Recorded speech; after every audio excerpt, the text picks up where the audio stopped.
할렐루야. 하나님의 크신 은혜가 오늘 주님 앞에 나와 경배를 드리는 여러분들에게 충만하기를 주의 이름으로 축원을 드립니다. 오늘 저는 본문을 중심으로 은혜 받은 자의 참 모습이라고 하는 제목으로 함께 말씀을 나누려고 합니다. 하나님의 은혜가 얼마나 귀하고 또 누가 그 은혜를 받을 수 있는지 성경에서 잘 소개되고 있습니다. 은혜라고 하는 이 단어는 원어로 카리스라는 단어를 썼습니다. 그 뜻은 조건 없이 베푸시는 하나님의 선물, 값없이 주시는 하나님의 선물이라는 뜻을 갖고 있습니다.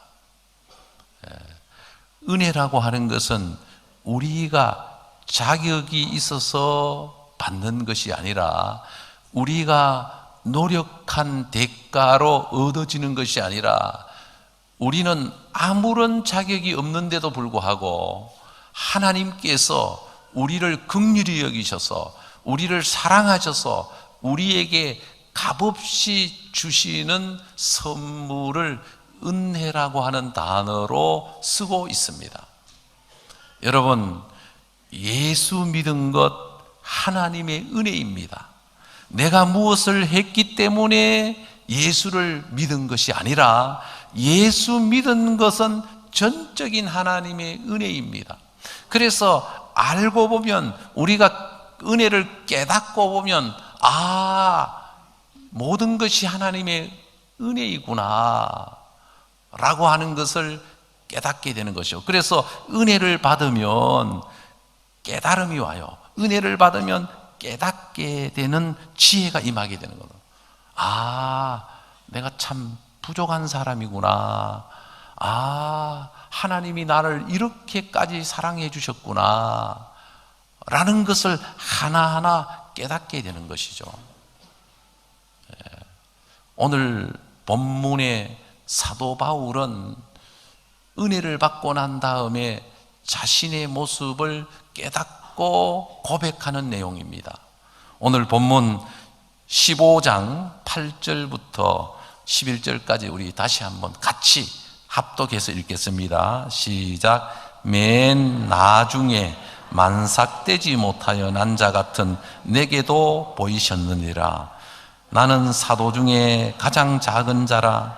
나는 하나님의 교회를 박해하였으므로 사도라 칭함받기를 감당하지 못할 자니라. 그러나 내가 나된 것은 하나님의 은혜로 된 것이니 내게 주신 그의 은혜가 헛되지 아니하여 내가 모든 사도들보다 더 많이 수고하였으나 내가 한 것이 아니요 오직 나와 함께 하신 하나님의 은혜로라. 그러므로 나나 그들이나 이같이 전파하며 너희도 이같이 믿었느니라. 아멘. 요즘 사람들은 치열한 경쟁 속에서 살다가 보니까 마음의 여유도 없고 피곤합니다. 비단 우리나라만 그런 것이 아니라 전 세계적인 현상입니다. 이렇게 된 가장 근본적인 원인은 자본주의의 발달로 경제체제, 그 시장 경제를 통한 경쟁사회가 되어버렸기 때문입니다. 현대 자본주의의 목표는 최대 수익을 얻는 데 있는 것입니다. 사람답게 사는 사회를 만드는 데 관심을 갖는 것이 아니라 어떻게 하면 경제가 발전해서 많은 수익을 창출할 수 있을까? 경영은 적은 자본을 통해서 많은 수익을 얻는 이론이 경영학입니다. 그래서 우리가 살고 있는 이 시대가, 사회가 경제사회로 가고 있기 때문에 인격적인 여러 가지 문제들이 발생을 하는 것을 볼 수가 있는 것입니다. 내가 하는 일이 얼마나 가치 있고 보람되고 의미 있는가, 인간으로 태어나 인간으로 사는 것이 얼마나 위대한가를 아는 것이 아니라 그 사람이 일한 대가가 시급이 얼마냐, 월급이 얼마냐, 연봉이 얼마냐. 그래서 돈으로 평가받는 시대, 돈을 많이 벌 수 있으면 좋은 직업이고 수입이 만족스럽지 못하면 별로라고 생각하는, 그래서 공부하는 목적도 노력하는 목적도 다 돈을 많이 벌기 위한, 머리 좋은 친구들이 돈을 많이 버는 게 목적이 되다가 보니까 이제는 거의 다 의대를 가고 돈을 많이 벌 수 있는 곳으로 가게 되는 것이죠. 그게 나쁘다는 것은 아닙니다. 그러나 우리의 삶의 진정한 가치가 어디에 있느냐라는 질문이 필요한 것이죠. 여러분, 진정한 행복은 내면적인 것이지 이 세상에 있는 조건이 우리의 행복을, 우리의 만족을 줄 수는 없다는 것이죠. 그래서 우리는 정말 하나님의 은혜를 깨닫고 우리가 철이 들어서 인간답게 가치 있는 인생을 살아갈 때 우리는 누구보다도 행복하고 만족할 수 있는 것입니다. 여러분, 그리스도인들은 모든 것이 하나님의 은혜임을 깨닫고 감사하며 기뻐하며 기도하며 믿음으로 사랑으로 소망으로 하나님을 경외하며 살아가야 할 것입니다. 예수 믿는 사람들은 하나님의 은혜를 깨닫고 생각하는 것이나 말하는 것이나 행동하는 것이나 살아가는 모습이 달라야 됩니다. 자, 오늘 성경 본문에 바울이 자기가 은혜 받고 난 다음에 고백한 이 고백들이 오늘 이 시대를 살아가는 우리들에게 주시는 메시지임을 믿고 사도 바울처럼 살아갈 수 있는 저와 여러분들이 되었으면 합니다. 원래 이 바울의 이름은 사울입니다. 사울은 큰 자라고 하는 뜻입니다. 사울은 꿈이 있는 사람이었고 열정이 있고 노력하는 사람이었고 여러 가지 배경과 조건이 좋은 사람이었습니다.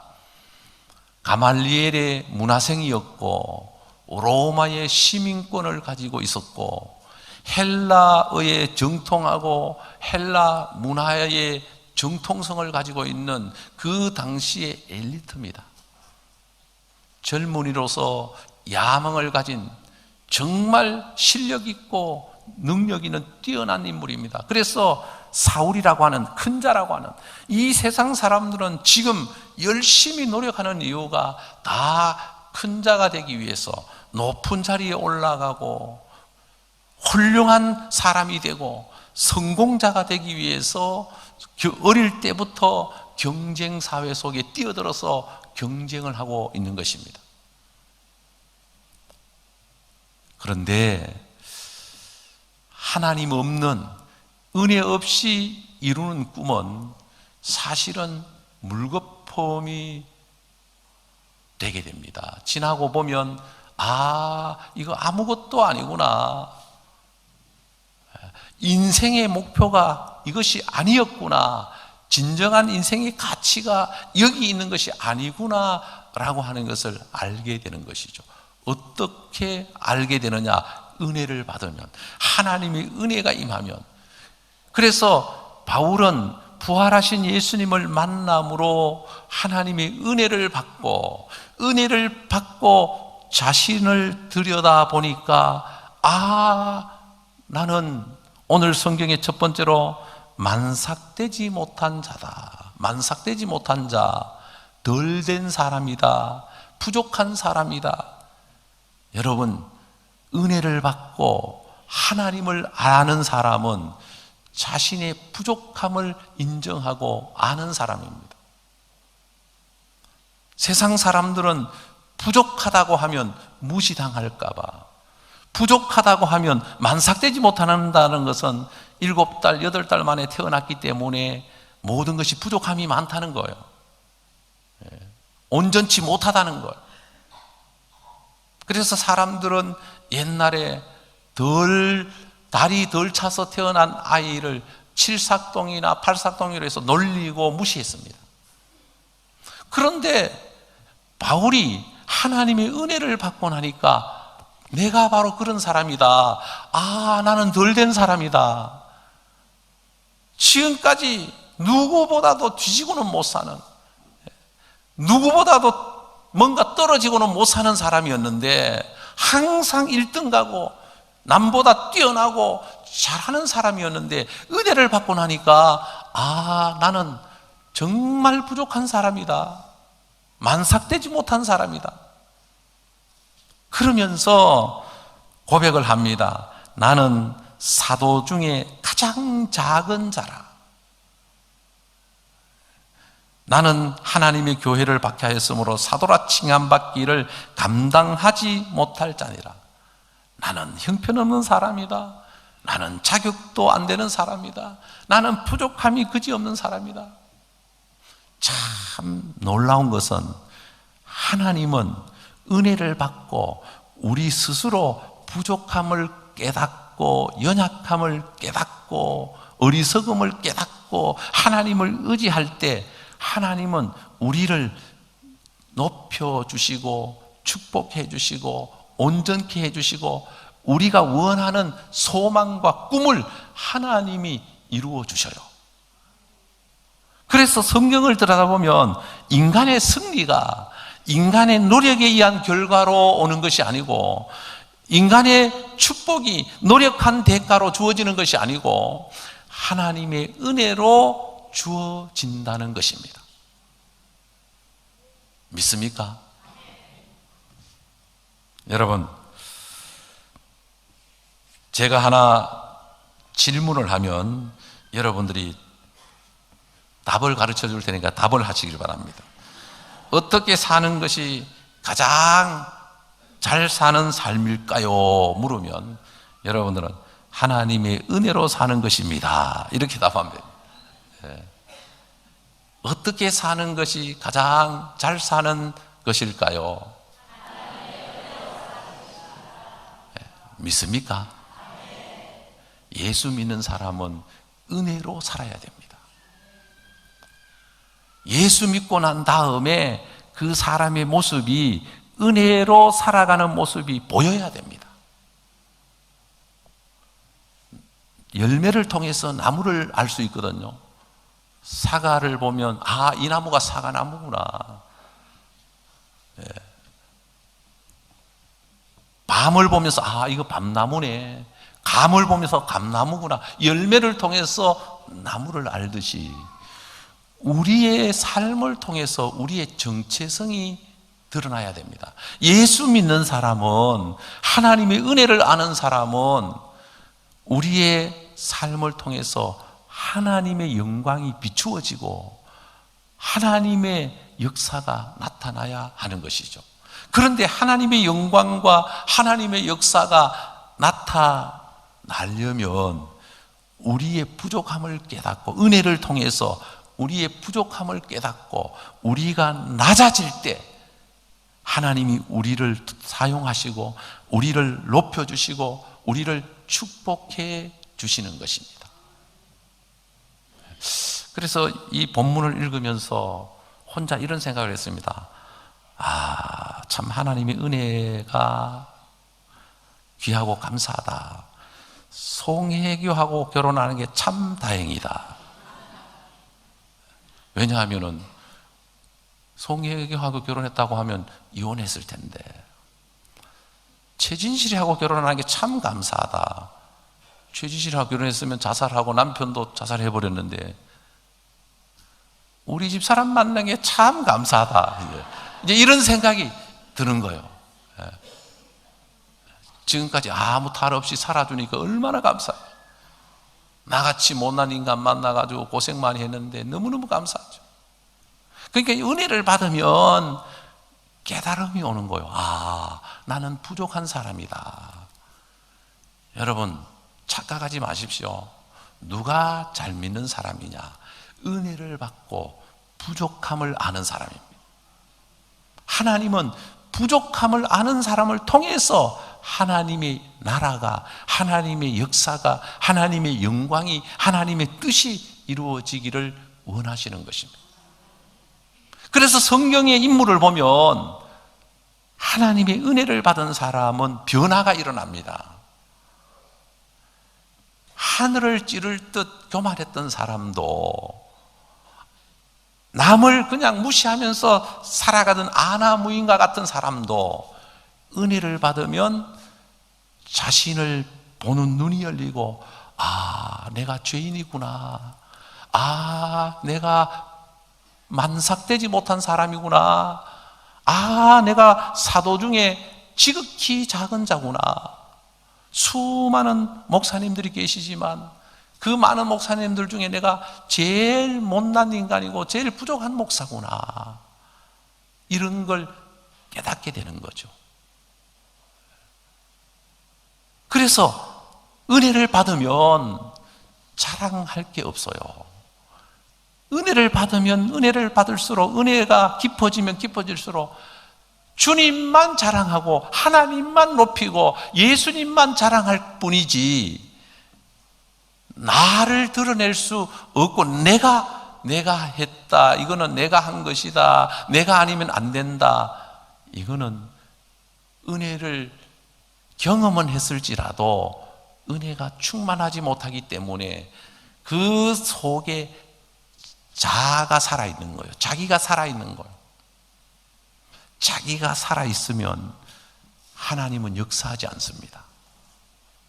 그래서 이 사도 바울이 은혜를 받고 변화가 일어나면서 오직 복음을 증거할 수 있다면 어떤 어려움을 당해도 감사하게 받아들이고, 그래서 빌립보에 가서 복음을 전하다가 억울하게 누명을 쓰고 매를 맞고 감옥에 갑니다. 옛날 같으면, 과거 같으면 못 견디, 내가 감히 누군데, 내가 로마의 시민권을 가지고 있는데, 아니 이 사람들이 로마의 시민권을 가진 나를 법정에 정식적으로 절차도 안 밟고 이렇게 무자비하게 때려서 나를 지하 감옥에다가 쳐넣을 수 있을까? 이래도 되는 거냐라고 항변했을 거예요. 그런데 은혜가 충만한 바울은 매를 맞으면서도, 억울한 일을 당하면서도 하나님 앞에 감사를 드립니다. 기절을 하고 맙니다. 정신이 들자마자 원망 불평을 쏟아내는 것이 아니라 감옥에서 찬송을 부르면서 기도를 합니다. 그럴 때 하나님이 바울을 통해서 역사하시고 옥문이 열리고 착고가 풀어지고 지키던 간수가 자결을 하려고 하고, 바울이 간수를 보고 자결을 못하게 말이죠. 그러니까 간수가 놀라서 우리가 어떻게 해야 구원을 얻느냐, 주 예수를 믿으라, 그리하면 너와 내 집이 구원을 얻으리라 복음을 전하고, 그 간수가 바울의 모습을 보고 무릎을 꿇고 예수를 믿게 됩니다. 여러분, 사람의 마음은 언제 바뀌느냐? 감동을 받을 때 바뀝니다. 감동을 받을 때. 남편이 아내 앞에 무릎을 탁 꿇고, 그래, 내가 다 잘못했다, 다 내 때문이다, 내 같은 인간 만나가 당신 참 지금까지 고생 많이 했다, 그러면 아내가 감동을 받겠죠. 그런데도 감동을 못 받는다, 좀 생각을 해봐야 되겠죠. 그러면 감동을 받으면, 감동받은 아내는 지금부터 내가 시키는 대로 해라, 지금부터 내 말 안 들으면 죽는다, 이렇게 하는 것이 아니라 감동을 받는 순간 그때부터는 내가 어떻게 하면 이 남편한테 잘할 수 있을까? 이야, 이 남편이 이렇게까지 변했구나. 이 남편이 이렇게 나를 사랑하는구나. 반찬이 달라지고 이제는 뭔가 대하는 게 달라지겠죠. 여러분, 우리는 감동을 받으면 사람의 변화가 일어납니다. 고린도후서 9장 8절에 이런 말씀이 있습니다. 하나님이 능히 모든 은혜를 너희에게 넘치게 하시나니 이는 너희로 모든 일에 항상 모든 것이 넉넉하여 모든 착한 일을 넘치게 하려 하게 하심이라. 하나님이 우리에게 은혜를 주신 것은 우리를 구원하시기 위함이고, 구원받은 우리에게 은혜를 공급해 주시는 것은 우리로 하여금 착하게 살게 하심이고, 우리가 착해질 때, 착하게 살 때 우리를 통해서 구원의 역사가 증거되고 구원의 열매가 맺혀지고 하나님 나라가 이루어져 가는 것입니다. 그러니까 은혜 받은, 예수 믿고 구원받고 은혜 받은 사람들은 착하게 살아야 됩니다. 세상의 소금으로, 세상의 빛으로 살아갈 때 소금을 통해서 맛을 내고 빛을 통해서 어둠을 밝히고 하나님의 영광이 드러나고 구원의 열매가 맺혀지게 되는 것입니다. 사랑하는 성도 여러분, 지금 그리스도인답게 살아가고 있습니까? 혹시 자기의 수고와 공로를 내세우며 자기 자랑 속에 빠져 있지는 않습니까? 은혜를 받으면 받을수록 우리는 내 안에 이제는 나와 세상은 간 곳 없고 오직 내 안에 성령이 거하심으로 오직 예수 그리스도를 증거하고 하나님을 높이고 하나님을 사랑하는 믿음으로 살아가게 되는 것입니다. 그래서 나의 나된 것은 하나님의 은혜로다. 내가 한 것이 아니요 오직 나와 함께 하신 하나님이 하셨다. 교회 하나님이 개척하셨다. 부흥 하나님이 하셨다. 이렇게 아름답게 리모델링한 거 하나님이 하셨다. 지금까지 건강한 거 하나님이 지켜주셨다. 여기에 나와서 예배 드릴 수 있는 거 하나님의 은혜로 된 것이다. 여러분, 죽고 싶어서 죽는 사람, 다치고 싶어서 다치는 사람, 병들고 싶어서 병든 사람 누가 있겠어요? 우리는 지금까지 살아온 것이 다 하나님의 은혜인 줄로 믿으시길 바랍니다. 여러 모양으로 축복 주신 것 다 하나님의 은혜인 줄로 깨달으시길 바랍니다. 그래서 은혜가 우리에게 풍성하면 풍성할수록 나와 세상은 간 곳 없고 오직 주만 보이도다. 나는 점점 작아지고 그리고 하나님의 영광만 드러나고 다른 사람을 높이고 그래서 이제는 바울이 이제는 내가 산 것이 아니요 내 안에서 그리스도께서 사신 것이라. 내가 육체 가운데 사는 것은 나를 위하여 사는 것이 아니라 내 안에 거하는 그리스도께서 나를 위하여 살아가므로 이제는 내가 먹든지 마시든지 무엇을 하든지 하나님의 영광을 위하여 하노라. 이게 바울의 고백입니다. 바울의 신앙이 저와 여러분들의 신앙이 되기를 바랍니다. 일부 예배를 마치고 목양실로 올라가는데 서은혜가 쫄랑쫄랑 다가오듯이 이제 목사님 안녕하세요 하면서 악수를 했어요. 그러면서 질문을 해요. 목사님은 성경에 나오는 인물 가운데 누구를 제일 좋아하세요? 그래가지고 사도 바울을 제일 좋아한다. 그러니까 서은혜는 나는 다윗을 제일 좋아해요. 여러분, 성경에 나오는 인물들은 다 은혜 안에서 축복받은 인물들입니다. 다윗 목동이었습니다. 하나님의 은혜로 살아가니까 하나님은 다윗을 이스라엘의 가장 훌륭한 왕으로 세우셨습니다. 여러분, 하나님의 은혜 안에서 겸손하게 은혜를 깨닫고 주님의 영광을 위하여 남을 섬기며 자신의 부족함을 인정하고 겸손하게 살면 하나님이 여러분들을 높여주시고 축복해 주시고 여러분들을 사용해 주시고 여러분들에게 은혜를 주셔서 더 행복한 남은 생애를 살아가게 하실 줄로 믿으시기를 바랍니다. 기도드리겠습니다. 하나님 아버지, 은혜를 감사합니다.